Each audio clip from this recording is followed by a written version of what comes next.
प्रभु यीशु मसीह हम सबके साथ बना रहे। मैं कुछ वचन को स्टडी कर रही थी और साथ में कुछ प्रैक्टिकल लाइफ जो चलता है हमारा उसमें भी मैं नोटिस कर रही थी वचन के साथ साथ। ओके, और मैं वो वचन की तरफ गई जहाँ पर लिखा हुआ है कि परमेश्वर जो है वो प्रूनिंग करता है, छटाई करता है। जो डाली को वो ग्रो करना चाहता है, जिसको वो ग्रो करना चाहता है, जिसके द्वारा वो फसल को बढ़ाना चाहता है, अच्छा क्वालिटी का बनाना चाहता है, उसकी वो छटाई करता है। और प्रैक्टिकल लाइफ में आपको मैंने बताया, मुझे मिट्टी के साथ काम करना बिल्कुल पसंद नहीं है। यानी कि कोई पौधा लगाना, ओके, या पौधे को बढ़ाना, उसमें खाद डालना, उसको संभालना, उसकी केयर करना, मेरा और उसका कोई कनेक्शन नहीं है। ओके, मुझे उसके बारे में थोड़ा भी कुछ भी कनेक्शन नहीं है, कोई अटैचमेंट नहीं है मुझे उसके बारे में। उल्टा मिट्टी के अंदर मेरा हाथ डालना, मुझे वो मिट्टी घर के अंदर लाने में ही गंदा लगता है। ओके, तो मैंने ये देखा है ना कि हम लोग साइंस स्टूडेंट हैं, तो हम लोगों को बॉटनी के भी मैंने सब्जेक्ट लिया था, एक ही साल पढ़ा था सिर्फ बॉटनी। उसके बाद मैंने बॉटनी ड्रॉप किया था और केमिस्ट्री और फिज़िक्स की तरफ मेरा आगे डिग्री चला गया था। तो मैं ये देखती हूँ कि मैं नो कनेक्शन मिट्टी के साथ मेरा कनेक्शन हो नहीं रहा है और उल्टा मैं मिट्टी से दूर भागती हूँ। मुझे पसंद नहीं है मिट्टी। ओके, तो इसका हम लोग जहाँ रहते थे पहले, जो घर हमारा था, वहाँ पर हमारा इंडिविजुअल प्लॉट जैसा रहता है ना, वैसा था। और उसके पूरे चारों तरफ से भारी बड़ी हमारी ओपन स्पेस हमने रखी हुई थी, और जिसको हम कभी हमारे रिश्तेदारों को या किसी को ज़रूरत पड़ा तो हम उनको रहने के लिए तैयारी रखे थे कि किसी के ऊपर कैसे दिन आते हैं पता नहीं, हमारे पास जगह है तो हम उनको आसरा दे सकें। ये सोच के हमने वो कंपाउंड ऐसे ही खाली रखा था। और लेकिन उसके अंदर ना मेरी मम्मी जब भी कुछ सब्ज़ी वगैरह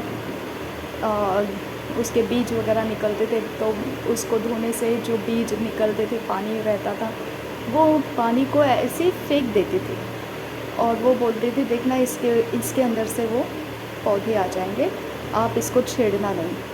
तो हम तो वैसे ही वो ग्राउंड बना के खेलते थे, उसके ऊपर कूदते थे, खेलते थे।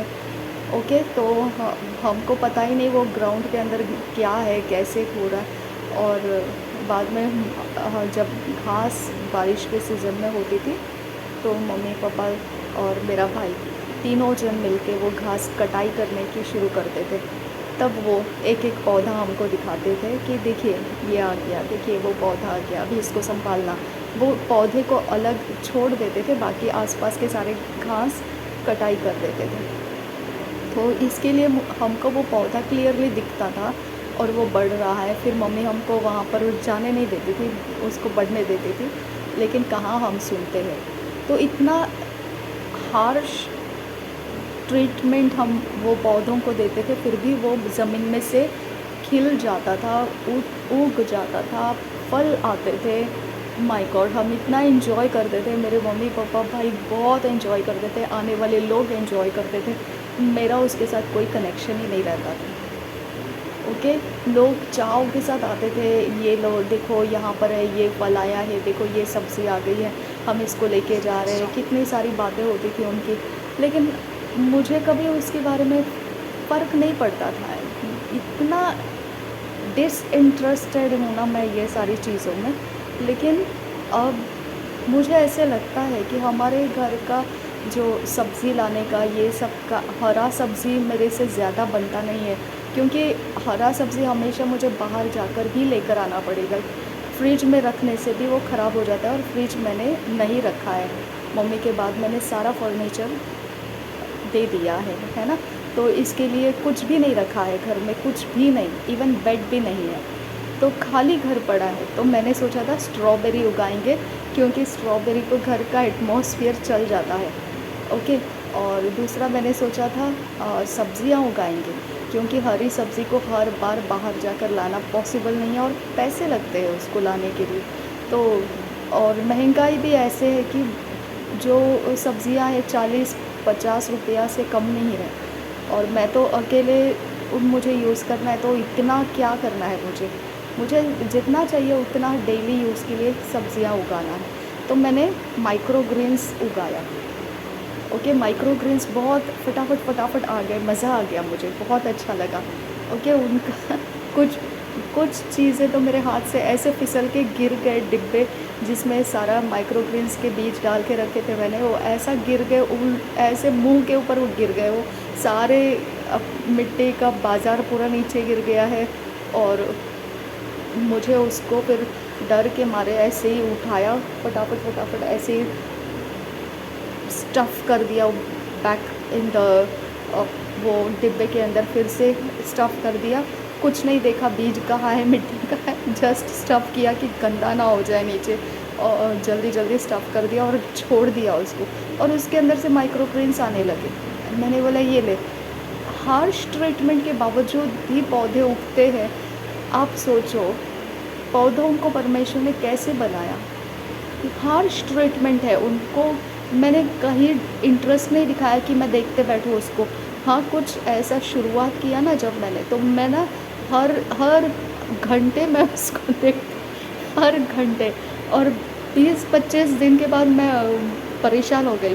वो मैंने धनिया के बीज डाले थे और मेथी के बीज डाले थे। 20-25 दिन के बाद मैं पक गई। मैंने बोला छोड़ो, ये क्या है, इसके अंदर से एक ऐसा कुछ तो उग के आता है, पता नहीं चलता है क्या है, धनिया है या मेथी है, कुछ समझ में नहीं आता है। तो मैंने ना छोड़ दिया वो, और दूसरे फिर माइक्रो ग्रीन्स लगाना शुरू किया।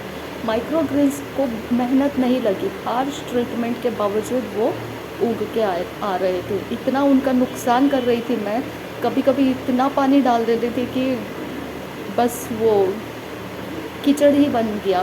फिर भी कोई नहीं, उनको फ़र्क नहीं पड़ता है। कुछ समय के बाद फिर वो अपने आप ही शुरू हो जाते हैं आने के लिए, और निकालने के बाद भी वो आ रहे हैं। इतना मतलब उनके पत्तियाँ कट करने के बाद भी वो आ ही रहे हैं, और मैं बहुत खुश हो गई। मैंने बोला वाओ, माइक्रो ग्रीन्स तो मैं पहले तो मैं खा नहीं रही थी, क्योंकि मुझे डर लग रहा था कि ये तो मैंने ऐसे ही प्रैक्टिकल किया लाइफ को देखने के लिए कि क्या होता है इन लोगों के साथ, बिना कुछ केयर किए भी क्या होता है, ऐसा सोच के मैंने उनको ट्राई किया है। अच्छी बात है, चलो हो रहा है कुछ तो ठीक है, अच्छी बात है, ऐसा बोलकर मैंने स्टार्ट किया था। लेकिन जब उसका फसल देखा तो मुझे बहुत मज़ा आने लगा।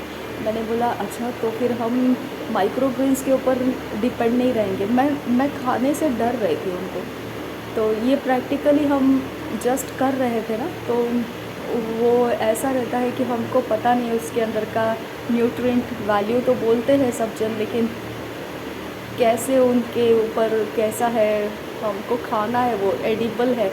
लेकिन मेरे अंदर हिम्मत नहीं थी, क्योंकि मैंने ग्रो किया है, तो मुझे ऐसे लगता था पता नहीं क्या गंदा होगा उसके अंदर, क्या होगा पता नहीं, क्या फर्टिलाइज़र्स रहता है, क्या होता है सब, उसके अंदर क्या क्या मिलाया होगा पता नहीं, गंदा होगा कुछ तो, ऐसे बोलकर मैंने उसको यूज़ नहीं किया था। फर्स्ट राउंड तो ऐसे ही फेंक दिया मैंने उसको, काटा और फेंक दिया, और फिर वो काटने के बाद दोबारा आने लगा।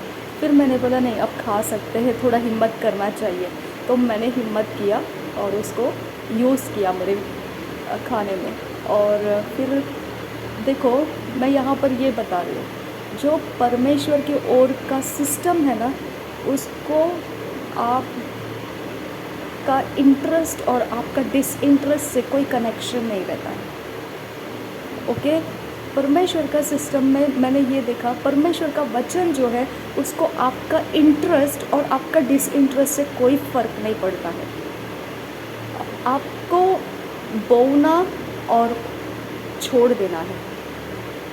हाँ, यीशु मसीह ने बोला कि जो पिता है वो प्रूनिंग करता है, प्रूनिंग यानी छटाई करता है। हाँ, और प्रूनिंग में भी दो तरीके के हैं, एक सॉफ्ट प्रूनिंग है और एक हार्ड प्रूनिंग है। ओके, मैं जब बॉटनी की स्टडी करती थी तो वैसे मैं हवा में सीख रही थी, वो दिमाग में कुछ ले नहीं रही थी क्योंकि मुझे इंटरेस्ट नहीं आती, वो सिर्फ मजबूरी से मुझे एक सब्जेक्ट वो लेना पड़ा था। ओके, तो अभी मैं देखो जब प्रैक्टिकली लाइफ को देख रही हूँ, परमेश्वर का वचन और मैं जो कर रही हूँ प्रैक्टिकल में, जिसके बारे में मुझे थोड़ा भी अटैचमेंट नहीं है। मैं बोलती हूँ ना, लोगों के घर में ऐसे मैं बालकनीज में सारे देखती हूँ ना, तो मैं ये सोचती हूँ क्या कनेक्शन है इनका, पता नहीं।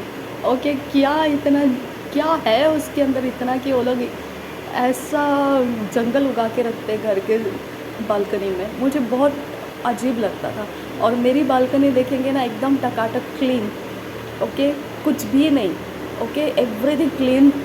बैठो उठो, मैं बालकनी को वैसा देखती हूँ कि बालकनी वो स्पेस है फ्लैट में जिसके अंदर हमको फ्री स्पेस रहता है, जहाँ पर हमको कोई फर्नीचर नहीं रहेगा, एवरीथिंग फ्री। जैसे हम स्ट्रीट के ऊपर वॉकिंग करने के लिए जाते हैं या घूमने के लिए जाते हैं या एक जस्ट टाइम गंवाने के लिए ऐसा थोड़ा सा नीचे आ जाते हैं बालकनी से बाहर, मतलब फ्लैट से बाहर, नीचे बिल्डिंग में से बाहर, कैंपस में से बाहर आते, तो हम थोड़ा सा अपने आप को घर के एटमॉस्फेयर से फ्री करने के लिए बाहर निकलते हैं। तो मैं बालकनी को वैसा देखती हूँ कि अगर क्लटर्स रहेगा, सारा गर्दी गर्दी रखा रहेगा, सब क्राउड करके रखा रहेगा, ये रखा है, ये पौधा रखा है, वो फ्लावर रखा है, ये रखा है, मैंने सोचती थी फिर ये तो हमारे माइंड को फ्री स्पेस नहीं दिखता है, ये पूरा जंगल ही हमारे माइंड को, घर के अंदर फर्नीचर, घर के बाहर बालकनी में भी पूरा भरा हुआ, तो मैं वो एक्सेप्ट नहीं करती हूँ। ओके, अभी भी नहीं करती हूँ। मैं बालकनी को फ्री रखना चाहती हूँ ताकि हमारे माइंड को फ्री देखने का भी फ्रीडम चाहिए। Okay, free space, open space, free space में हमारे माइंड को भी देखने के लिए एक रिलैक्सेशन आता है। तो मैं ये हमेशा बचपन से हमारे घर में ये सिखाया गया, ट्रेन किया गया, एजुकेशन है ये। ओके, ये स्टडी का पार्ट है। तो घर को किस 15 डेज़ में क्लीन करना, एक बार क्लीन करना ही है, तो ये ऐसा रूटीन लगाना। ओके, वीक में क्या करना, 15 डेज़ में क्या करना, मंथ में क्या करना, ये रूटीन बचपन से स्कूल में ही हमको एजुकेट किया जाता था। ओके, तो इसके लिए हम लोगों को ये बातों के ऊपर इंटरेस्ट का सवाल नहीं आता है। जो रूल्स है उसको फॉलो करो, दैट्स ऑल। इंटरेस्ट का इसमें कोई संबंध नहीं है। ओके, तो परमेश्वर का वचन भी वैसा ही है, इंटरेस्ट और डिसइंटरेस्ट से नहीं चलता है। और जब बालकनी के अंदर मैंने स्पेस को नहीं चाहिए, मुझे स्पेस को ऑक्यूपाई नहीं करना है और मुझे कुछ उगाना भी है, जब मैंने ऐसे सोचा ना, तो मैंने शुरुआत किया कुछ यूज़ करने का और मैंने स्टडी करना स्टार्ट किया। तो मुझे करी पत्ता जो रहता है बहुत पसंद है। ओके, बहुत मीन्स बहुत, अगर मुझे करी पत्ता देंगे ना, तो जहाँ पे 2-3 पत्तियाँ डालनी होती है ना, वहाँ पर मैं मुट्ठी भर पत्तियाँ डाल के सब्ज़ी बनाऊँगी, मुझे इतना पसंद है। और जब वो सब्ज़ी के अंदर है ना इतना एक पत्ता, तो मैं उसको चबा के खा लेती हूँ, मैं उसको फेंकती नहीं हूँ। ओके, मुझे बहुत पसंद है। तो मैंने बोला ये करी पत्ता हर बार मिलता सस्ता है, 10 रुपया 13 रुपया में, लेकिन मैं ये सोच रही थी हर बार मैं बाहर से लाती हूँ। तो अभी मैंने गार्डनिंग स्टार्ट किया है, तो मैं अभी घर में ही उसको लाऊंगी, कैसे करना है, कैसे उसको स्टडी करूँगी, घर में उगाने की सोचूंगी। क्योंकि करी पत्ता वो मैंने जानती हूँ, मैं अपने घर के पुराने घर हमारा था, वहाँ पर हमने करी पत्ता उगाए हैं, हमको पता है करी पत्ता ज़मीन में उगता है और बड़ा एक पेड़ नहीं, लेकिन एक बड़ी ऊंचाई और अच्छा मोटा, अच्छे ताकतवर ऐसा वो बनता है।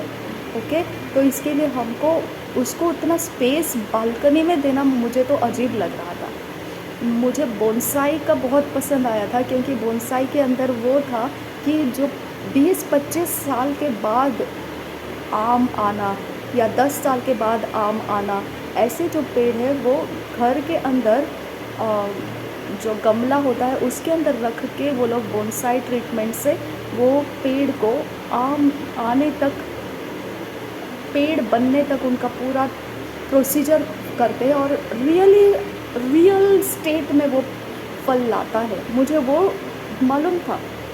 लेकिन ये करी पत्ता को बोनसाई ट्रीटमेंट देना मुझे समझ में नहीं आ रहा था कि करी पत्ता कैसे उगेगा। तो मैंने यूट्यूब में स्टार्ट किया सर्च करने को, और मैंने कुछ नोट्स फाइंड आउट कर रही थी, आर्टिकल्स देख रही थी कैसे कैसे कर सकते हैं।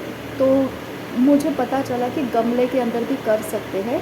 तो मैंने ये सोचा कि अगर हमको उगाना ही है तो हम घर के सब्जियों को और जो ज़रूरत के ऐसे करी पत्ता, धनिया, इनको उगाएंगे। ये फ्लावर्स और शो के ये सारी चीज़ें, मैंने बोला इससे क्या, मुझे क्या मिलने वाला है, मैं उससे क्या फ़ायदा लूँ, राइट। तो उसका मुझे क्या फ़ायदा है फालतू में उनको पालतू करने का कि फालतू के पालतू करके रखना है, मुझे वो नहीं चाहिए। ओके, तो इसके लिए वो अपने जो ज़रूरत की चीज़ है उसी को करेंगे। तब मैंने उसमें सीखा कि करी पत्ता के उगाने में हार्ड प्रूनिंग और सॉफ्ट प्रूनिंग, उसके अंदर मैंने सीखा। हार्ड प्रूनिंग में ऐसा कटाई होता है जो मोटी मोटी ब्रांचेस, मतलब जो मेन निकल रहा है, मेन जहाँ रूट का पॉइंट में से जो ऊपर आया हुआ डंडा रहेगा उसी को ऊपर ऊंचाई में आता है तभी काटना, that is hard pruning. Okay, और सॉफ्ट प्रूनिंग मतलब जो बहुत हल्के हल्के पत्तियों के ऐसे छोटी छोटी टहनियाँ होगी उसको काटना, सॉफ्ट प्रूनिंग। ओके, तो परमेश्वर हमको हार्ड कभी कभी परीक्षाओं में डाल देता है और हमारी छटाई हो जाती है, और कभी कभी छोटी छोटी ऐसी प्रॉब्लम्स में डाल देता है जहाँ पर हमारा सॉफ्ट प्रूनिंग हो जाता है। हल्का हल्का दर्द, हल्का हल्का ज़ख्म, हल्का हल्का प्रॉब्लम, हल्का हल्का दुख। ओके, लेकिन कभी कभी ऐसा ज़बरदस्त दे देता है कि इंसान हिल जाएगा। ओके, अब देखो रूट के अंदर से निकला हुआ मेन जो डंडा है उसी को अगर किसी ने, जिसको स्टेम बोलते हैं इंग्लिश में, अगर उसी को किसी ने काट दिया तो उसका फ्यूचर क्या हो गया। जो बढ़ रहा था तो वो आसमान को छूने निकला था, लेकिन क्या किया, उसको काट के उसका साइज़ ही घटा दिया। यानी दोबारा उसको भी एनर्जी कैच करने का फ्रीडम मिलेगा, और वो एनर्जी ऊपर ऊपर चढ़ने के लिए इस्तेमाल नहीं करेगा, वो फैलने में इस्तेमाल करेगा। समझ में आ गया। तो एनर्जी सिस्टम को हमने डायरेक्शन दिया। प्रूनिंग का मतलब क्या हो जाता है, हम उसके जीवन देने का स्रोत जो है, ओके, उगने का जो स्रोत है उसको हम डायरेक्शन देते हैं, दैट इज़ प्रूनिंग।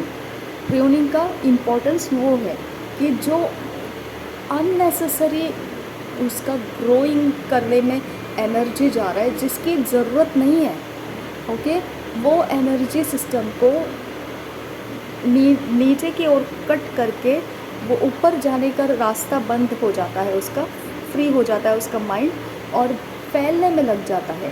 फिर नीचे जो टहनियाँ हैं उसके अंदर वो अपने एनर्जी सप्लाई करने लगता है। ओके, तो इस तरह से प्रूनिंग करना होता है, और प्रूनिंग के वक्त में हमको हार्ड प्रूनिंग और सॉफ्ट प्रूनिंग होता है। परमेश्वर हमारा प्रूनिंग करता है, परमेश्वर हमको छटाई करता है, जिसको वो फल देना चाहता है, जिससे फल वो लेकर आना चाहता है और ज़्यादा बढ़ाना चाहता है, उनको वो प्रूनिंग करता है, प्रूनिंग करता है। और देखो, जब वो प्रून हो जाता है तो उसका एनर्जी ऊंचा उठने में नहीं जाता है, फैलने में जाता है। ओके, रूट का अंदर से जो लाइफ सोर्स आता है वो ऊपर उठने में नहीं जाता है, वो आसपास जो उसके पड़े हुए टहनियाँ हैं उसी के अंदर वो रिलीज़ करता है। ओके, तो इस तरह से उसका लाइफ सोर्स को हम डायरेक्शन देते हैं कि हमको लाइफ सोर्स को डायरेक्शन देना चाहिए, क्योंकि वो लाइफ सोर्स अपना काम, आपको इंटरेस्ट है या आपको इंटरेस्ट नहीं है, वो अपना काम करता हुआ चलता जाएगा, रोबोट की तरह है वो। ओके, उसको प्रोग्राम फीड करके दिया, वो अपना काम करता जाएगा, वो नहीं सुनने वाला है आपका, ना हाँ समझ में आता है उसको, ना समझ में आता है, आपका कुछ भी समझ में नहीं आता है।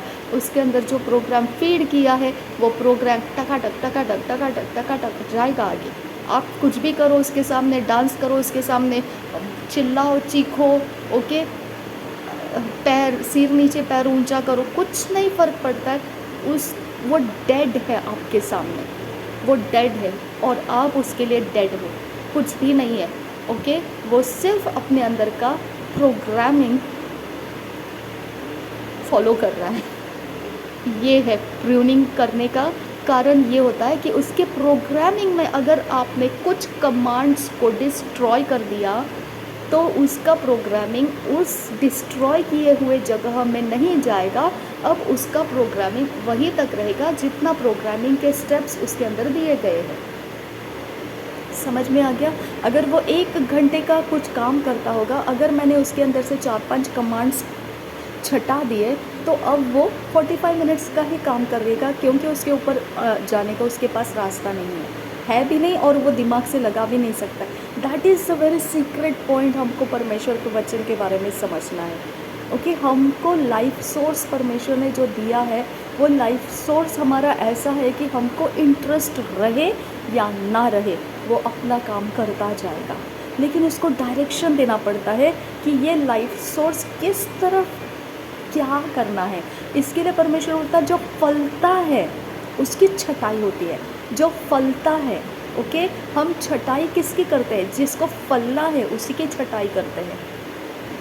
समझ में आ गया? इसके लिए जो फलता है उसके छटाई करता है, और उस छटाई के कारण वो ज़्यादा फल लेकर आए, ये उसका मकसद रख के उसकी छटाई करता है। वो शपंत रखा लरबा पैसा अदन मकिया लरबहो को तना कहा लरबहो को उससे। ओके, तो oh my God, Jesus Jesus Jesus Jesus Jesus. Okay, अगर आपने अपने अंदर वचन को भरा, वचन को आपके अंदर आपने भरा है, अब आप सोते जागते उठते बैठते वचन आपके अंदर से खुलता रहता है, खुलता रहता है, खुलता रहता है, खुलता रहता है, खुलता रहता है। ओके, और आप चल रहे, ये आपका वो चीज़ है जो प्रोग्राम्ड है आप अंदर।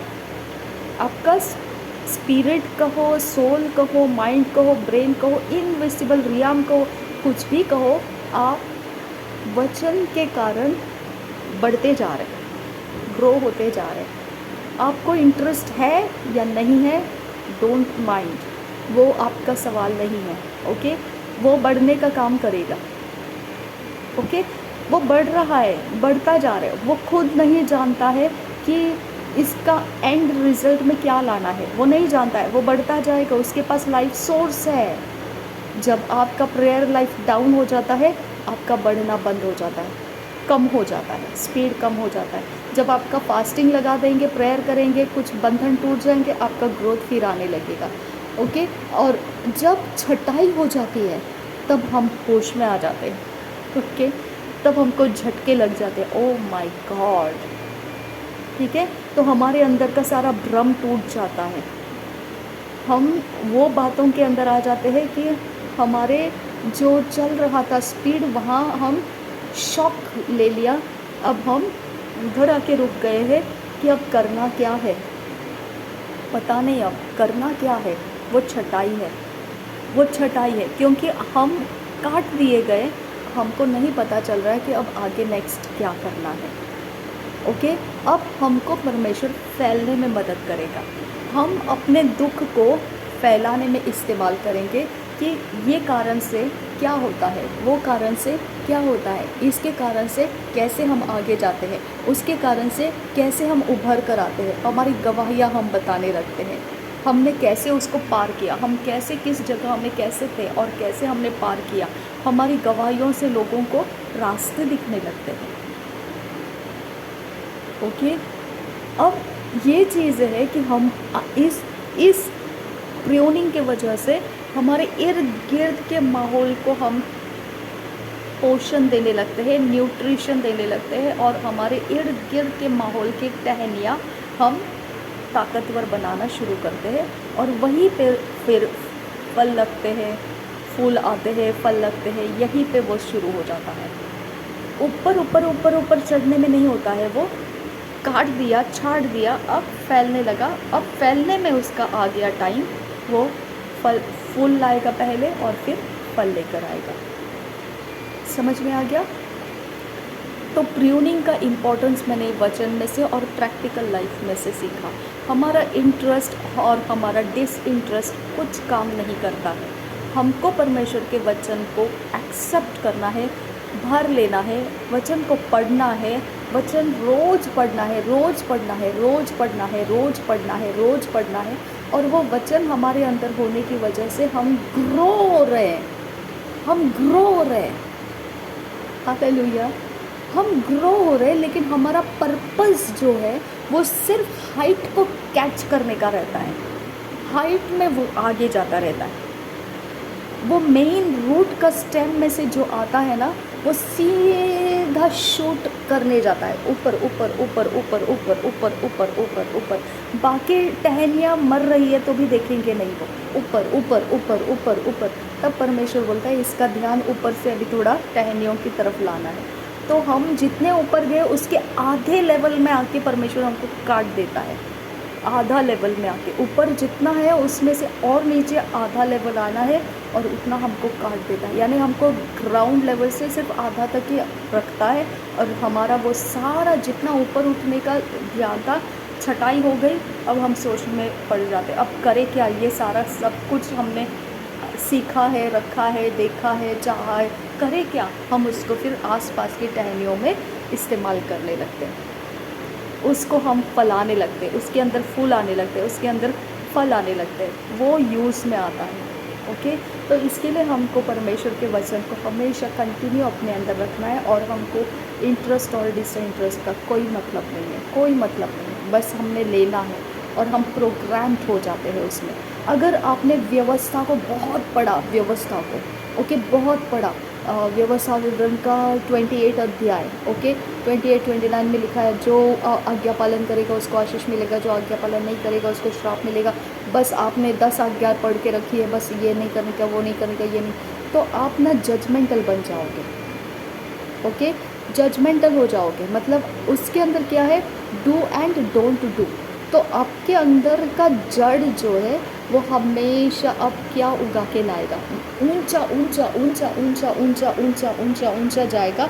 ये मत करो, वो मत करो, ये मत करो, इतना रेस्ट्रिक्शंस डालेगा कि इंसान चौकअप हो जाएगा, आपके साथ कोई रह नहीं पाएगा, दब जाएगा वो। समझ में आ गया? इसके लिए छटाई करनी पड़ेगी। अब आपको वहाँ से अगर कटा दिया तो व्यवस्था में से काट दिया आपको, अब आपके पास जितने इन्फॉर्मेशन है वो क्या करेंगे आप, राइट? फिर आप आसपास के लोगों में देखना शुरू करेंगे किसको क्या ज़रूरत है, उसकी हेल्प करना स्टार्ट करोगे।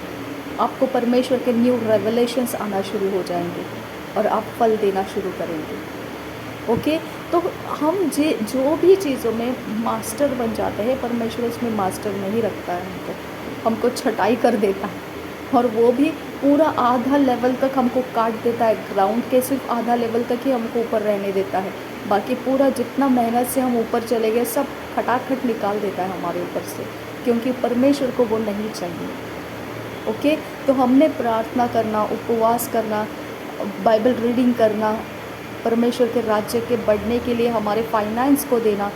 ओके, हम आसपास के लोगों का ध्यान रखना, परमेश्वर के राज्य में लोगों को लेकर आना, सुसमाचार फैलाना। ओके, ये सारी चीज़ें हमने करना, ये हमारा प्रोग्रामिंग है। ये आपको इंटरेस्ट है या इंटरेस्ट नहीं है, ये कुछ नहीं देखता है, ये बस अपना काम करता रहता है, अपना काम करता रहता है। हालेलुया। ओके, तो आप मसीही बन गए ना, तो आप प्रोग्राम हो चुके, आपका प्रोग्रामिंग के अनुसार आप काम करते जाओगे।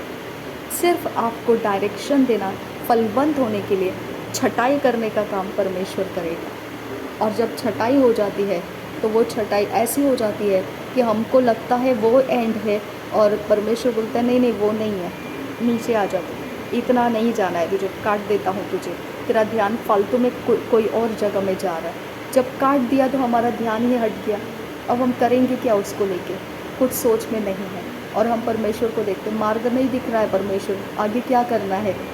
ओके, तब परमेश्वर हमको हमारे आसपास की टहनियाँ दिखाता है।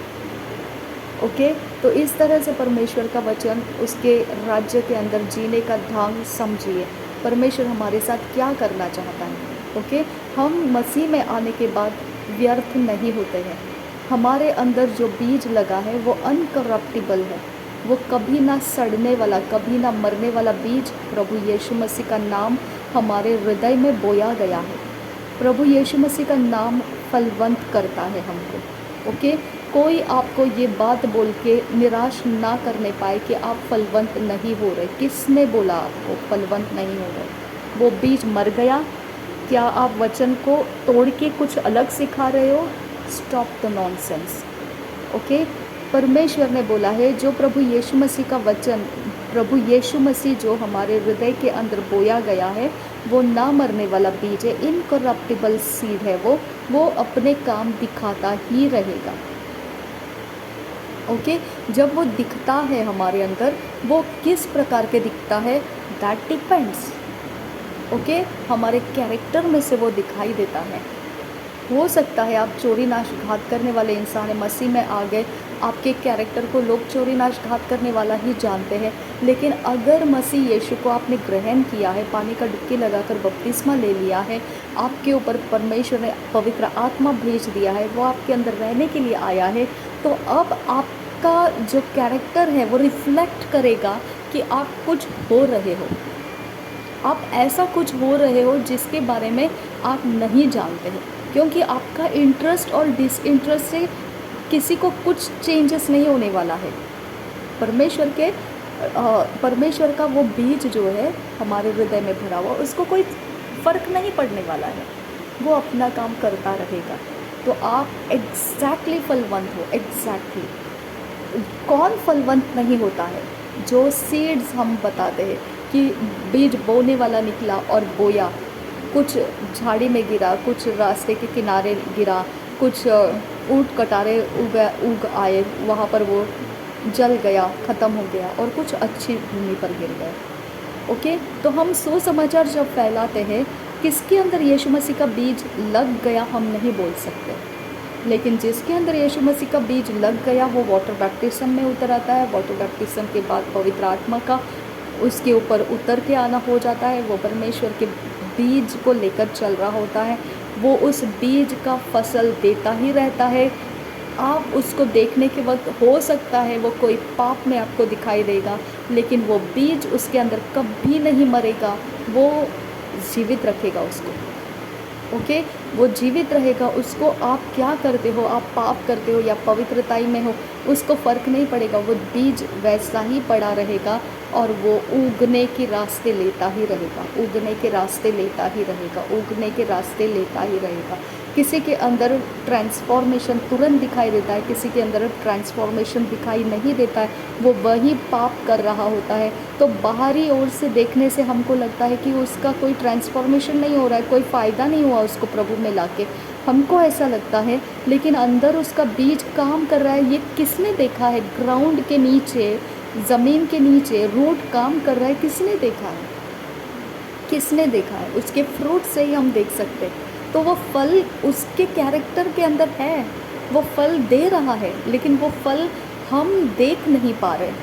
हम जो देख रहे हैं वो हाईलाइट में रखा हुआ पाप देख रहे, कि वो पाप करता है, वो पाप किया है, वो पाप कर रहा है, वो पाप में सोचता है, वो पाप की दुनिया में है, वो पाप के राज्य का है। हम बाहरी दुनिया से देख रहे हैं, लेकिन वो बीज उसके अंदर मरा नहीं है। कौन सा बीज? प्रभु यीशु मसीह, अनकरप्टिबल। ओके, इनकरप्टिबल बीज प्रभु यीशु मसीह उसके अंदर है। आप क्या कर रहे हो? आप उसको ध्यान दे रहे हो या नहीं दे रहे हो, उसको फ़र्क नहीं पड़ता है। वो ग्रो हो रहा है, वो ग्रो हो रहा है और होता ही रहेगा वो। ओके, अब आप परमेश्वर को देखना है, परमेश्वर छटाई करता है क्या? उसने बोला जो फल नहीं देता है उसकी मैं छटाई करता हूँ। ये एक सीक्रेट आपको, जो फल नहीं देता है उसको मैं जला देता हूँ, निकाल देता हूँ, उखाड़ देता हूँ। ओके, लेकिन जो फल देता है उसकी मैं छटाई करता हूँ। तो फल नहीं दे रहा है उसको वो निकाल देता है, वो निकाल देता है, यानी कि फल नहीं देने वाले को निकाल देता है, वो जल जाता है, वो आग में डाल दिया जाता है, वो जला दिया जाता है, यानी कि उसका फ्यूचर ही ख़त्म कर देता है परमेश्वर। ओके, और इब्रानी के पत्री में लिखा है कि तुम डर के रहो परमेश्वर से। अगर उसने इज़राइली जो मूल जाति है परमेश्वर को दिखाने वाली, उसी को उसने नहीं बख्शा परमेश्वर ने, तो फिर हम कौन हैं? हम तो सिर्फ ग्राफ्टेड लोग हैं, हमको तो सिर्फ कलम किया हुआ जाति है हम। ओरिजिनल जाति परमेश्वर की प्रजा को परमेश्वर नहीं बख्शा, तो हम तो ग्राफ्टेड लोग हैं, हम तो कलम किए गए हैं, हमको भी वो नहीं बख्शेगा। ओके, इसके लिए उसके भय के नीचे रहो, यानी उसके आज्ञा पालन में रहो। हमको परमेश्वर ने कमांड दिया है, हमको लोगों ने सिखाया है, हमको डिसाइपलशिप ट्रेनिंग परमेश्वर के जन देते रहते हैं। ओके, लेकिन वो सारे बाहरी ओर से चलता है, वो बाहरी ओर से हमको पानी दे रहे, बाहरी ओर से हमको खाद दे रहे, बाहरी ओर से हमारी देखभाल कर रहे। रूट यीशु मसीह है। ओके, तो रूट जब जीवित रहेगा, कॉन्फिडेंस दे दिया है परमेश्वर ने, तो परमेश्वर के राज्य के अंदर से हमको कोई बाहर नहीं निकाल सकता है, कोई नहीं निकाल सकता है, कोई नहीं, इवन परमेश्वर भी नहीं निकालेगा। ओके, जो परमेश्वर ने जिसके बारे में बोला कि जो फल नहीं दे रहा है उसको मैं निकाल दूंगा, वो इस्राएल के जाति के अंदर ऐसा चीज़ है जिसको पूरी तरह से यीशु मसीह में आने को टाइम लगने वाला है। ओके, और वो व्यवस्था है जो फल नहीं दे रहा था, वो व्यवस्था को परमेश्वर ने कम्प्लीटली निकाल दिया, क्योंकि व्यवस्था हमारे काम नहीं आ सकती है। ओके, तो हम मनुष्यों के ऊपर उस वचन को फेंकना नहीं है कि ये प्रभु यीशु मसीह का वचन सुना, सब कुछ सुना, लेकिन वो काम नहीं कर रहा है, उसके अंदर कुछ हो नहीं रहा है, चेंजेस नहीं दिख रहा है। आपका साइकोलॉजी प्रॉब्लम है, वो आपकी साइकोलॉजी आपको सिखाती है कि क्या करने से क्या होता है। ओके, हमको परमेश्वर का वचन कहता है यीशु मसीह को अगर उसने ग्रहण किया, पानी का बपतिस्मा लिया और प्रभु यीशु मसीह को ग्रहण किया है, तो वो बीज मरेगा नहीं, वो मरेगा नहीं, वो कहीं ना कहीं तो उठ रहा है, उठता ही जा रहा है, उठता ही जा रहा है, उठता ही जा रहा है, उठता ही जा रहा है।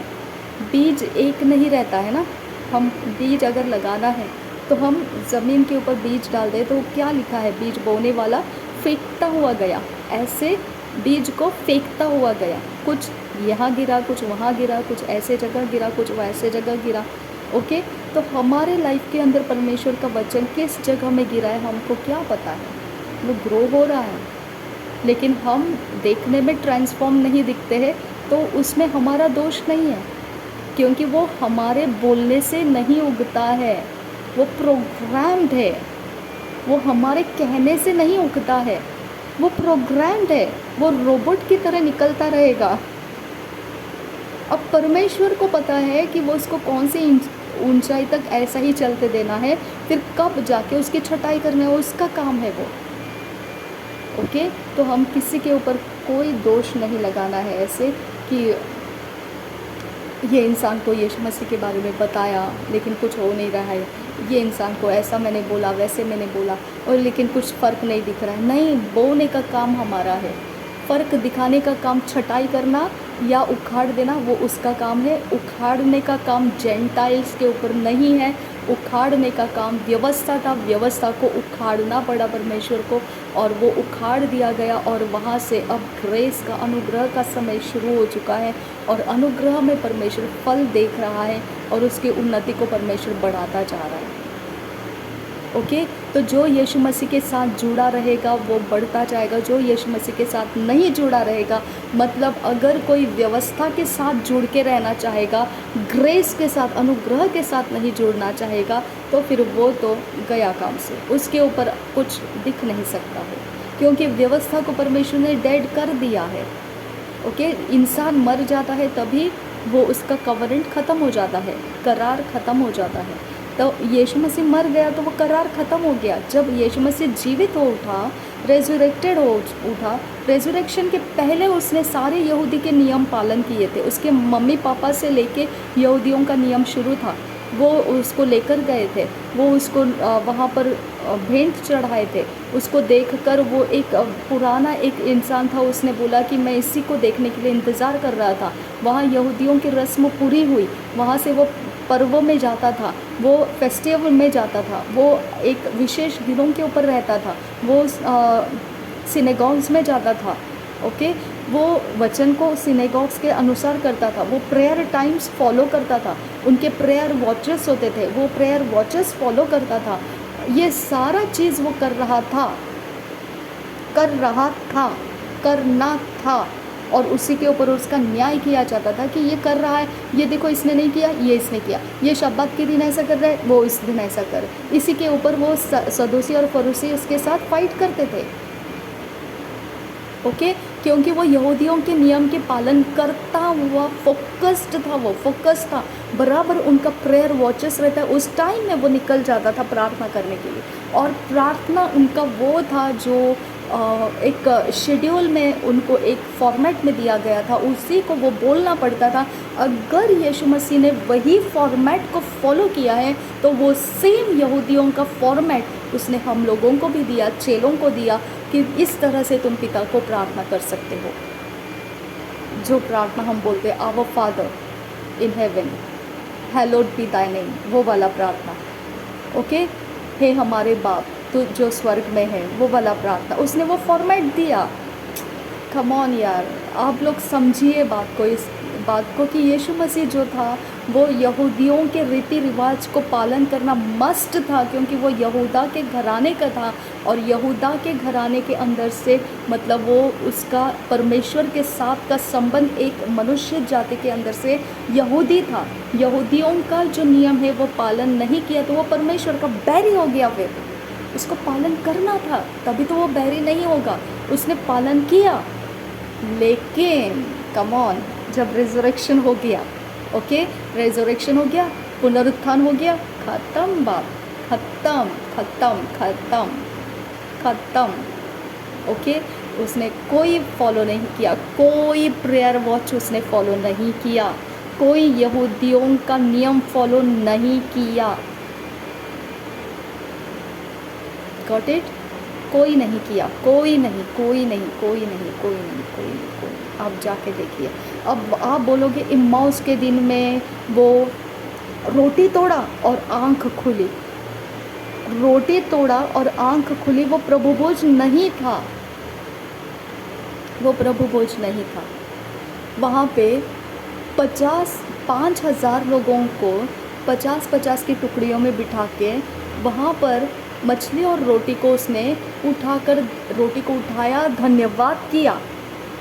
आप देखोगे धन्यवाद के साथ जो भी खाता है वो सब कुछ शुद्ध हो जाता है। ये परमेश्वर का वचन उसने फॉलो किया है। ओके, वो नहीं कि दाखरस और रोटी को तोड़ने का काम और ये मेरी देह है ना, वो नहीं किया उसने। है कहीं लिखा है कि वो चेलों के साथ बैठा और उसने बोला ये मेरी देह और ये मेरा लहू? नहीं, उसने हमको बोला तुम मेरे स्मरण में ये किया करो।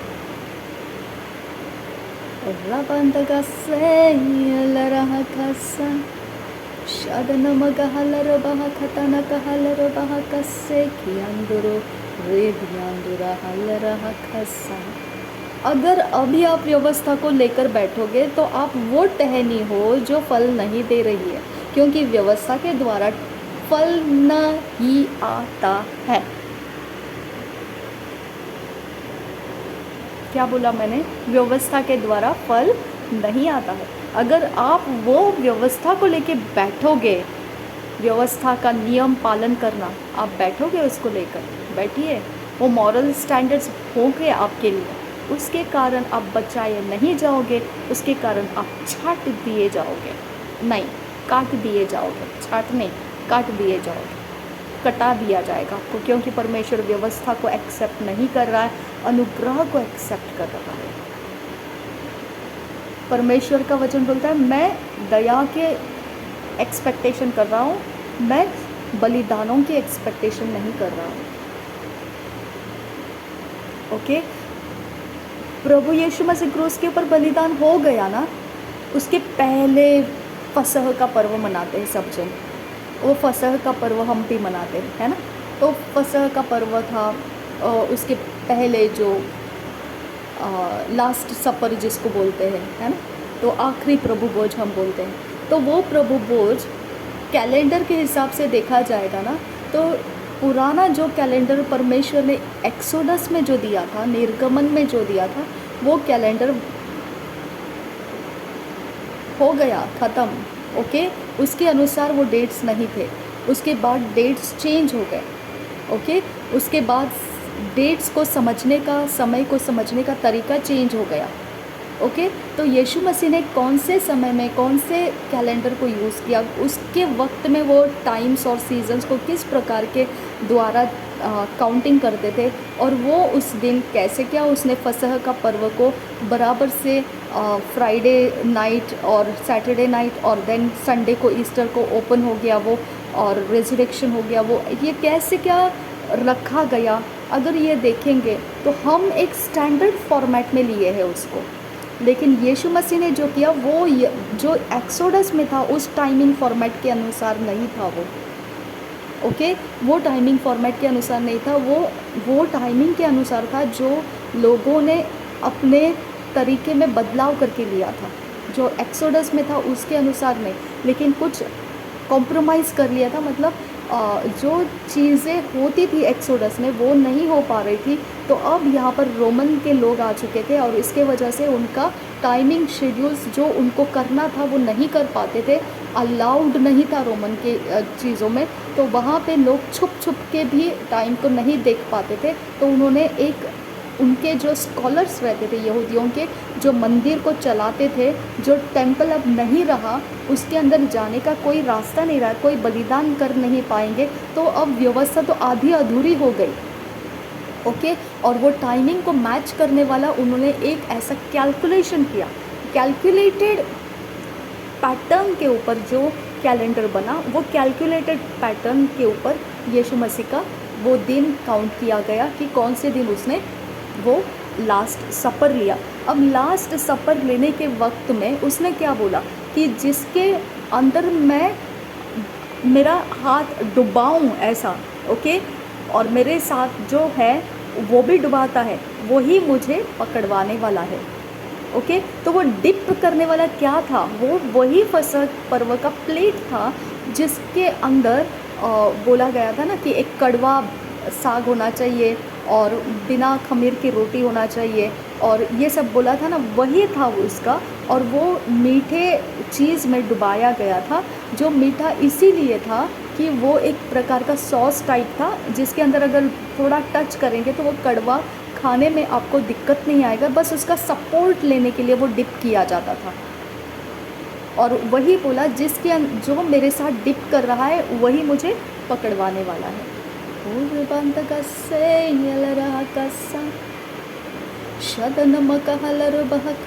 उसने क्या बोला, जब तक परमेश्वर के राज्य नहीं आता है, जब तक वो नहीं है, तब तक मैं दोबारा से ये कप प्याला नहीं पीऊँगा। ओके, तब तक मैं दाखरस को नहीं चखूँगा। ओके, तो अब आपको सवाल करना है, क्या परमेश्वर का राज्य आ गया? क्या परमेश्वर ने दाखरस लिया? सवाल करो अपने आप को। उसने बोला था ना, जब तक परमेश्वर का राज्य में मैं नहीं आता हूँ तब तक मैं दोबारा से ये दाखरस नहीं पीऊँगा। तो सवाल करो अपने आप को, क्या परमेश्वर का राज्य आया? क्या उसने सच में दाखरस पिया दोबारा से? ओके, क्या वो उसका शब्द पूरा किया उसने? और उसने क्या बोला, ये मेरे स्मरण में करते रहो।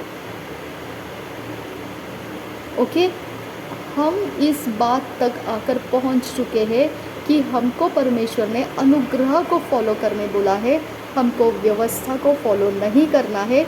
यीशु मसीह ने खुद व्यवस्था को फॉलो नहीं किया है, हमें भी फॉलो नहीं करना है, व्यवस्था को फॉलो नहीं करना है। ओके, अब यहूदी लोग भी व्यवस्था को फॉलो पूरा नहीं कर पाते हैं, क्योंकि कुछ ऐसे रिचुअल्स थे जिसके अंदर प्राणियों को, पशुओं को बलिदान किया जाता था। लेकिन अभी वो टेंपल नहीं रहा, तो वो टेंपल नहीं है तो क्या करेंगे? अब वहाँ पर वो स्पेसिफिक जगह होती थी, वहाँ पर उनको बलिदान करना पड़ता था। अब वो टेंपल ही नहीं रहा तो अब कहाँ पर करेंगे? तो उनका वो सेक्शन अब ड्रॉप हो गया। सोचिए आप, प्रूनिंग, कट करना, आप देख रहे हैं यहाँ पे प्रूनिंग हो गया, उनका चेंज करना पड़ा उनके रूटीन को। ओके, जो सीजन्स और टाइम्स को वो देखते थे, फसल का उगना और चांद को उगते हुए देखना आसमान में, और फिर डिसाइड करना कि नया शुरू हो चुका है मंथ। ओके, वहाँ पे भी बैरियर आ गया। कभी अगर रोमन के लोगों ने देखने के लिए मना कर दिया, कोई नहीं, बाहर ऐसा कुछ भी नहीं देखने के लिए आएगा, ऐसा मना कर दिया, स्ट्रिक्टनेस डाल दिया। अब क्या करेंगे? चेंज, प्रूनिंग आ गया, कटाई, छटाई, नॉट कटाई, छटाई हो गई, फिर उनका पैटर्न चेंज हो गया। हाँ, ऐसा पैटर्न चेंज यहूदी लोगों के अंदर अभी मुंह के शब्दों के द्वारा परमेश्वर को सैक्रिफाइसेस दिया जाता है, क्योंकि उनका कहना है कि अब हम वो सारे एक्सोडस के पालन नहीं कर पाएंगे, क्योंकि वो कुछ स्पेसिफिक जगह में ही होना था। अब वो जगह हमारे लिए फ्री नहीं रखी है, तो हमारे लिए अब उसको हम नहीं फॉलो कर सकते, तो हम सिर्फ उसको वर्बली बोलते हैं, हम सिर्फ मुंह के शब्दों से अब बलिदान चढ़ाते, मुंह के शब्दों से हम उसको रिपीट करते, नरेट करते हैं, हम उसके डायलॉग्स हम बोलते हैं, लेकिन रियलिटी में हम वो नहीं कर पाएंगे। ओके, अब हम तितर बितर हो चुके हैं, अब हम इज़राइल में भी नहीं है, अलग अलग देशों में फैल चुके लोग हैं। हम अपने घर के जो लेंटल्स हैं और माथा है, जो घर दरवाजे के साइड से और माथा है, वहाँ पर अब हम जो तोरा है उसका कॉपी हम लगा के रखते हैं, क्योंकि हमारे पास वो नहीं है अभी कि हम वो हिस्सोप को लेंगे और हिस्सोप को प्राणी के, पशु के वो लहू में डुबा के वो हम यहाँ वहाँ दरवाजे के साइड में और माथे पर लगाए। ऐसा हम नहीं कर सकते, क्योंकि वो बलिदान का लहू हमारे पास अभी अवेलेबल नहीं हो सकता है। Pattern change. ओके, अब पर्व के वक्त में भी जो करना पड़ता है वो पैटर्न के हिसाब से वो शॉर्ट पैटर्न कर दिया, और उसका भी अलग तरह से उन्होंने उनके रब्बी जो रहते हैं, उनके जो स्कॉलर्स रहते हैं, उनके अंदर से उनको सिखाया गया कि किस तरह से तुम अपने ट्रेडिशन को बनाए रखो। कुछ चीज़ें हैं जो कैलकुलेशन के अनुसार किया जा रहा है, कुछ चीज़ें हैं जो सिर्फ मुंह के शब्दों से किया जा रहा है।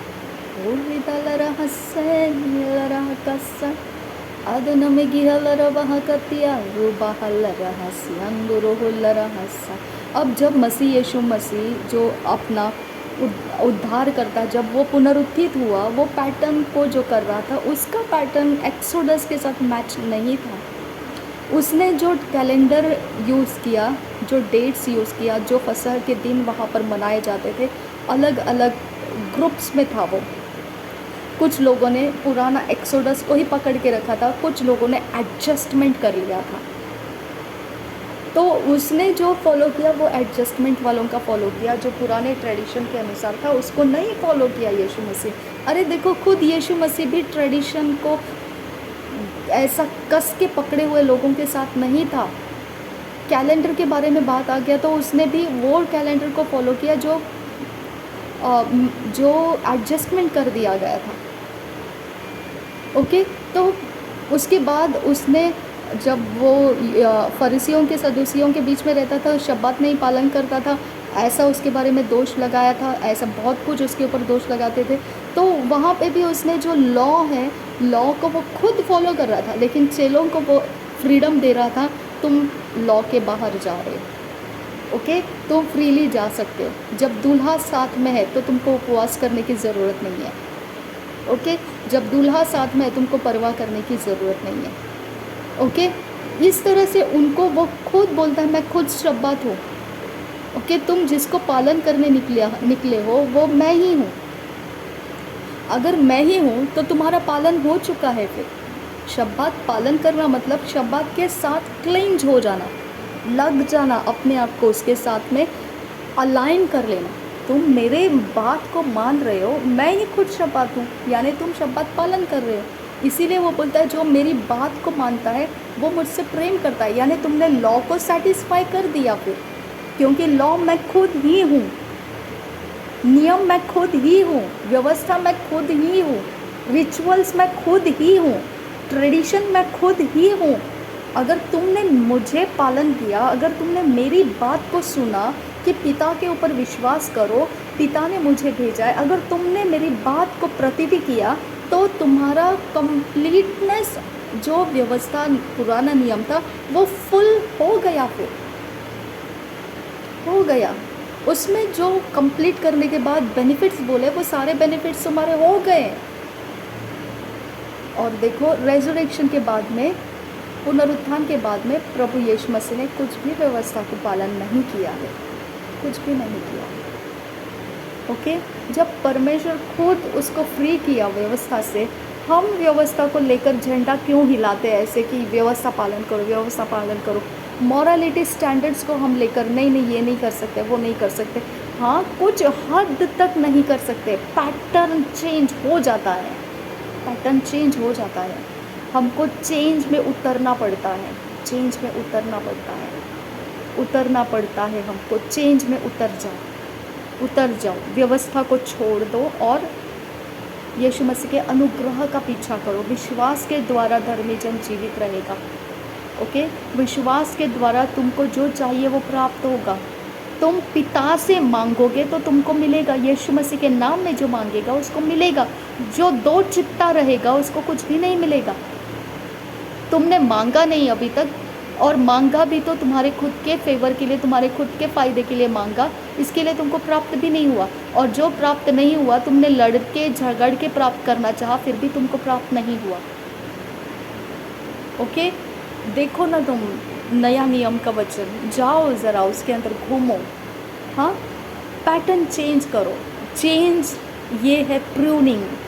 परमेश्वर पैटर्न्स को प्रून करता हुआ आया है। कभी सॉफ्ट प्रूनिंग किया, कभी हार्ड प्रूनिंग किया, छटाई करता आया है वो। ओके, हमको छटाई में चलना चाहिए। ओके, और छटाई में चलते वक्त हमारी फैलने के तरीके बढ़ जाते हैं, ऊंचा उठने का तरीका ख़त्म हो जाता है। हम रूट में से निकलते ज़रूर है स्टेम, और ऊंचाई में उठना हमारा एकमात्र लक्ष्य रहता है। लेकिन परमेश्वर बोलता है वो तुम्हारा लक्ष्य नहीं है, फैलने में तुम्हारा लक्ष्य होना चाहिए। बाबेल का टावर ऊंचा उठने के लिए उठ रहा था, परमेश्वर ने बोला ये ऊंचा उठने के लिए नहीं है, तुमको फैलने के लिए मैंने रखा है। भागो यहाँ से, फैल जाओ यहाँ वहाँ। ओके, तो हमको फैलने के लिए रखा है परमेश्वर ने। एक अगर कहीं पर अगर हम एक फोकस लेके बैठोगे, हमें ऐसा ऐसा ऐसा ऐसा ऐसा ऐसा ऐसा ऐसा ऐसा ऐसा, परमेश्वर काट छाटा देगा आपको, छटा देगा। ओके, और आपको बताएगा जा बाजू बाजू में देख और क्या क्या हो रहा है, कौन बीमार है, किसको ज़रूरत है तेरा, किसको तेरा काउंसलिंग का ज़रूरत है, किधर तेरे को क्या करने का, जा ज़रा आसपास घूम ले। छटाई कर दिया ऐसे। ओके, तो इस तरह से परमेश्वर छटाई में बिलीव करता है, ताकि हम अपने ग्राउंड लेवल में क्या क्या चाहिए, किसको किसको क्या क्या चाहिए, हम उस पर ध्यान लगा सकें। परमेश्वर ऊंचाई को फेवर नहीं करता है, नहीं करता, ना ना ना ना, नो। परमेश्वर ऊंचाई को फेवर नहीं करता है। रॉन्ग टीचिंग्स, रॉन्ग डायरेक्शंस, ऊंचाई में जाकर परमेश्वर कुछ नहीं प्राप्त करना चाहता है। परमेश्वर छटाई के द्वारा प्राप्त करना चाहता है। परमेश्वर छटाई के द्वारा प्राप्त करना चाहता है। जो अनुग्रह से बने हुए लोग हैं, परमेश्वर उनकी छटाई करता है। जो व्यवस्था के साथ गड़े हुए लोग हैं, काट देगा परमेश्वर। ओके, काट देगा, उसमें फल नहीं आएगा। नो, फल नहीं आएगा। अगर आप बोलोगे मैंने इतना सारा व्यवस्था पालन किया, वाह वाह वाह वाह वाह, अब तो मैं एकदम धर्मी, खत्म बात, आप धर्मी नहीं है, गया, फल नहीं है उसमें। ओके, आप बोलोगे मैं इतना देता हूँ, इतना देता हूँ, इतना देता हूँ, इतना देता हूँ, हाँ इसके लिए मैं फाइनेंशियली इतना पावरफुल, गया, काट दिया परमेश्वर ने आपको। नहीं, आप फाइनेंशियली पुअर है, क्योंकि देने से नहीं, परमेश्वर ने जो बोला है वो वचन पालन करने से सब कुछ मिलता है। ओके, परमेश्वर ने जो बोला है उसकी वजह से सब कुछ पूरा होगा। यीशु मसीह ने जब देने के बारे में बोला था, एक विधवा ने आकर दिया और उसकी सारे जो कमाई थी वो पूरी दी। वो यहूदियों के टैलेंट में था, वो यहूदियों के पैटर्न में था। वो पैटर्न बाद में नहीं हुआ। बाद में यीशु मसीह सबके पास ऐसा बोला नहीं, बैठे बैठे चलो टैक्स भरना है, ये ले ले ला, ये जब मछली के मुंह से लेकर आ। नो रे बाबा, नो। ओके, हम परमेश्वर को वैल्यू, इम्पोर्टेंस देते हैं, हम परमेश्वर को प्रथम स्थान देते हैं। और वो प्रायोरिटी के अंदर मल्कीसदेक को अब्राहम ने बिना व्यवस्था के ही दशमांश चढ़ाया था। अब्राहम अय्यूब दान धर्म करने में बहुत तेज था। Got it. उनके पास जितनी चीज़ें थी वो दान धर्म करता था, तो विधवाएं उसके कारण आनंदित होती थी। व्यवस्था नहीं था उनके पास तब। ओके। इसहाक बिना व्यवस्था के रहते हुए ऐसे जगह में फसल लाया जहाँ पर अकाल पड़ा हुआ था। ओके। तो हमको ध्यान देना है, बिना व्यवस्था के इनके अंदर, बिना व्यवस्था के आबिल ने पशुपालन शुरू किया था और पशुपालन का ही सैक्रिफाइस लाया था जो एक्सेप्ट हो गया। बिना व्यवस्था के ही आदम और हव्वा थे, बिना व्यवस्था के ही उनकी मैरिजेस थी। व्यवस्था नहीं था उसके अंदर, प्रोफेटिक वर्ड था, प्रोग्राम्ड था, प्रोग्राम्ड थे सब। हम सब प्रोग्राम्ड है। ओके। इनकरप्टिबल बीज हमारे अंदर होने के बाद हम प्रोग्राम्ड हो चुके हैं। हम प्रोग्राम्ड हो चुके, हमें इंटरेस्ट हो ना हो वो अपना काम करता हुआ जाएगा। छटाई करने का काम परमेश्वर करेगा। हम देखते हैं ऊंचा ऊंचा ऊंचा ऊंचा ऊंचा ऊंचा, परमेश्वर आधे लेवल में आके काट देता है हमको और बोलता है नहीं, ऊंचा नहीं, फैलना फैलना फैलना फैलना। हालेलुया। Got it. तो हम व्यवस्था को आड़े नहीं लाना है, और काट दिया गया, वो व्यवस्था को काट दिया गया है। और छटाई होती है वो अनुग्रह के लोगों की छटाई होती है ताकि वो ज़्यादा फल लाए। आमीन। तो हम पैटर्न्स के अनुसार बदलते रहने वाले हैं। हम जब मसीहियों को देखते हैं, पुराने वक्त के मसीही जो थे, जो प्रेरितों के वक्त के थे, जो हम पवित्र वचन में से पढ़ते हैं, पत्रियों में से पढ़ते हैं, वहाँ के लोगों का जो चाल चलन था, जो रहन सहन था, वो पैटर्न हमको पता चला, वो पैटर्न को हमने फॉलो किया। फिर हमारी कोई दिक्कतें आने लगी, अब दिक्कतें आने लगी तो हमारे पैटर्न फिर चेंज हो गए। उसके बाद हमारा कोई ट्रेंड आ गया, वो ट्रेंड के अनुसार कुछ पैटर्न्स चेंज हो गए। अब हमारे क्लब में जैसे डिस्को लाइट्स होते थे, अब हमारे पुलपिट के ऊपर डिस्को लाइट्स होते हैं। पैटर्न चेंज हो गए। कोई लोग बोलते हैं वो लाइट के द्वारा हमारा माइंड कॉन्शियसनेस सब कुछ ऐसे हलचल में रहता है, शैतान उसके अंदर अटैक नहीं कर पाता है, तो लोग बराबर से फोकस कर पाते हैं, बुरा विचार उनके अंदर नहीं आता, इसके लिए वो फ्लैशिंग लाइट होना चाहिए। ओके चलो, पैटर्न आ गया। ये पैटर्न मना थोड़ी कर रहे हैं हम, है ना, सब जगह में है, तो पैटर्न आ गया ना ये। तो अब जो लोगों को वो पसंद नहीं है, पुराने लोग, वो लोग बोलते हैं क्या है पता नहीं, अभी तो ये सारे डिस्को के लाइट्स यहाँ पर आने लगे, क्या है पता नहीं, ये तो सारे ऑर्केस्ट्रा की तरह लोग पुलपिट बनाने लगे। अब जिसको वो पैटर्न एक्सेप्ट नहीं हो रहा है वो नाम रखता है उसको, लेकिन परमेश्वर को फ़र्क नहीं पड़ता है वो सारी चीज़ों से। हमको पैटर्न से मतलब नहीं है, पैटर्न्स चेंज होता जा रहा है, हम सिर्फ देख सकते हैं, लेकिन परमेश्वर के साथ, उसके वचनों के साथ जुड़कर हमने काम करते रहना, ये परमेश्वर को चाहिए। हम अनुग्रह के लोग हैं, हम कटाई करने वाले के लिए नहीं है, हम छटाई करने जाने वाले लोग हैं। छटाई होने वाली है हमारी, कटाई नहीं। काट के फेंक नहीं दिया जाएगा, हमको छटाई किया जाएगा, क्योंकि हम अनुग्रह के साथ जी रहे। अनुग्रह परमेश्वर फैलाना चाहता है, फैलाना चाहता है परमेश्वर। हमको जो टीचिंग मिलेगा, हमको जो खाद मिलेगा, हमको जो पानी मिलेगा, हमको जो ग्राउंड मिलेगा, हमको जो गमले में रखा जाएगा, ये सब कुछ हमको किस लिए देगा परमेश्वर? फैलने के लिए देगा। फैलो फैलो फैलो, ऊंचे मत उठो, फैलो। जब ऊंचा उठने का टाइम आता है तो जो गार्डनर है उसको सिखाया रखा है, हार्ड प्रूनिंग करो, सॉफ्ट प्रूनिंग करो, छटाओ। ऊंचा जा रहा है, काट दो आधे लेवल तक। ओके, छोटा छोटा ही है तो ऊपर ऊपर ऊपर की हल्के हल्के हल्के कुछ चीज़ें काट दो, लेकिन करो।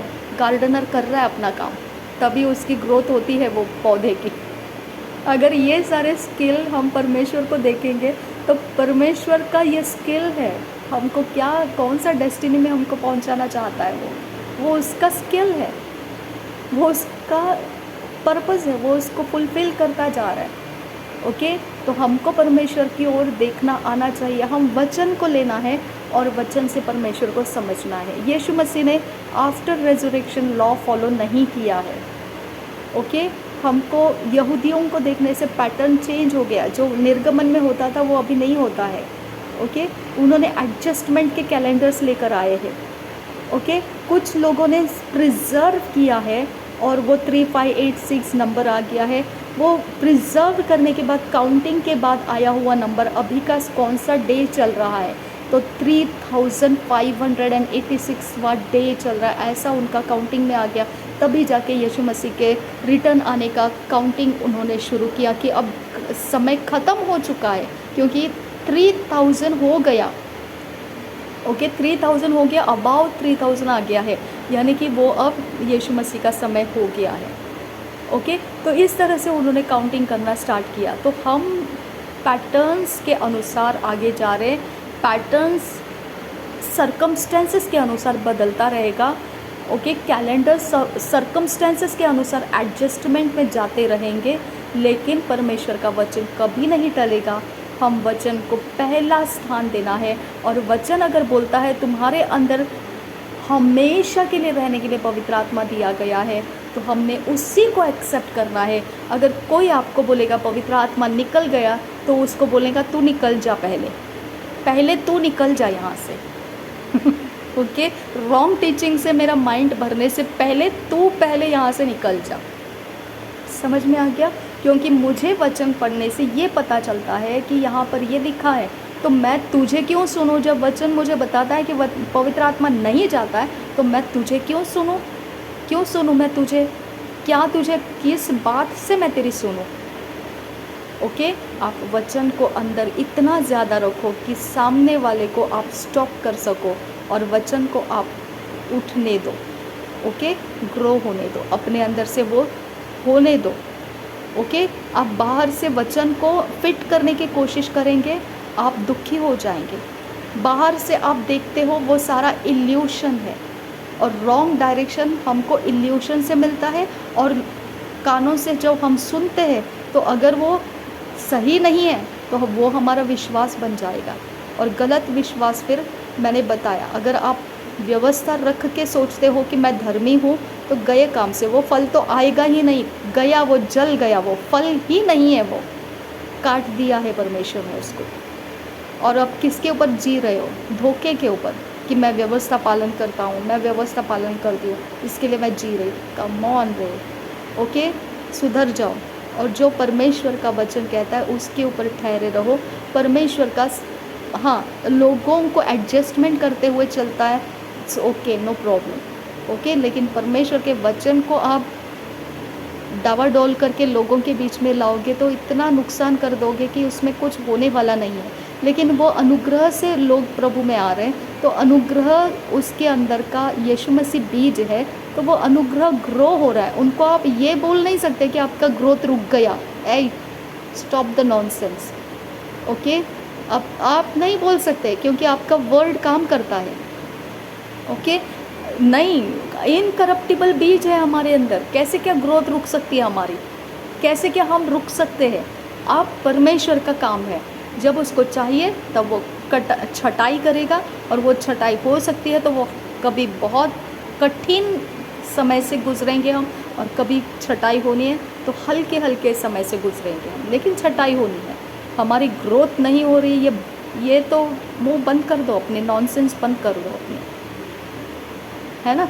तो जो वचन के अनुसार है वही बोलो, जो वचन के अनुसार नहीं है, stop the nonsense, stop the nonsense, stop in the name of Jesus, है ना? तो इस तरह से हमको सीधाई और खराई का रास्ता पकड़ना आना चाहिए। पैटर्न्स के लिए नो वरीज, पैटर्न्स बदलते रहते हैं, ट्रेंड्स आते रहते हैं। ऑर्केस्ट्रा, क्या ये पुलपिट ऑर्केस्ट्रा जैसा बन गया, disco lights, come on, it's okay. Psychology change हो जाता है, लाइट्स ऐसे होने से वैसे, इट्स ओके, नो प्रॉब्लम। वचन चेंज नहीं होता है ना। शांति से रहो, जो भी कलसिया में हो शांति से रहो। ओके, कोई कुछ भी कर रहा है शांति से रहो, क्योंकि वचन चेंज नहीं होता है। वचन वही है जो एक्सोडस में दिया था, वचन वही है जो आज हम पढ़ते हैं। वचन में चेंजेस नहीं आया है। ओके, तो वचन के ऊपर आप ठहरे रहो, वचन के अंदर से रास्ते मिलते हैं, वचन के ऊपर भरोसा रखो। पैटर्न्स चेंज होगा, फ़र्क नहीं पड़ता, कोई फ़र्क नहीं, कोई फ़र्क नहीं, कोई फ़र्क नहीं, ओके, कोई फ़र्क नहीं, इट्स ओके। क्योंकि सीज़न के अनुसार या लोगों के अनुसार, लोकेलिटी के अनुसार, या कुछ कहीं कुछ हो गया उसके कारण पैटर्न्स के ऊपर दबाव आ जाता है, थोड़ा चेंज कर देना पड़ता है, okay, it's okay, no problem. लेकिन वचन कभी चेंज नहीं होता है, आप वचन के ऊपर ठहरे रहो और आपकी ग्रोथ 100% हो रही है, 100% हो रही है। और छटाई करने का काम परमेश्वर का है। हालेलुया। प्रभु यीशु मसीह हम सबके साथ बना रहे। आमीन।